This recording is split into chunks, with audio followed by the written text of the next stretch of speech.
Bonjour Stéphanie, Bonjour. on s'était vu il y a quelques temps et tu avais un objectif précis qui était de sortir un livre avant la fin de l'année. Oui, ben oui, oui. Et donc ça y est, c'est fait. Donc le 30 août, c'est sorti aux éditions Taos. Et le titre du livre, c'est Le lit de Procuste. Tu peux me dire de quoi ça parle?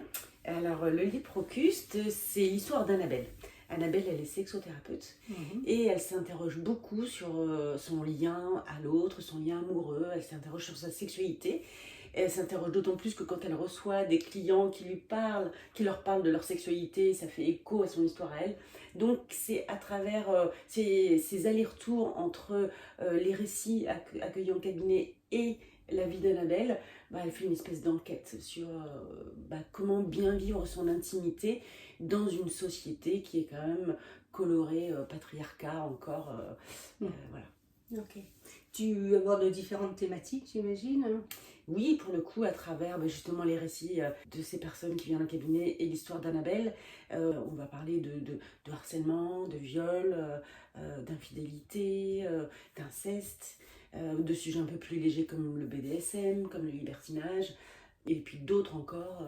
On aborde aussi bien la sexualité masculine que féminine, parce que dans les personnes que Annabelle reçoit en cabinet, il y a aussi des hommes qui exposent leurs difficultés. Et donc tout ça est mis en écho avec la vie d'Annabelle. D'accord. Un livre thérapeutique, tu dirais? Alors, pas thérapeutique dans la mesure où c'est pas un bouquin qui donne des tips. C'est-à-dire qu'Annabelle, en tant que sexothérapeute, elle donne pas des tips. C'est plutôt, elle décortique sa vie à elle, quoi. C'est thérapeutique dans la mesure où c'est un regard décortiqué d'une personne dans son lien à l'autre dans la société d'aujourd'hui. Donc en ça, oui, c'est thérapeutique. Comme on dit, un homme averti en vaut deux. Donc en ça, oui, c'est thérapeutique. Ouais. Très bien. Écoute, je te souhaite un vif succès pour ce premier livre. Merci. Puis j'ai envie de te dire, quand le deuxième?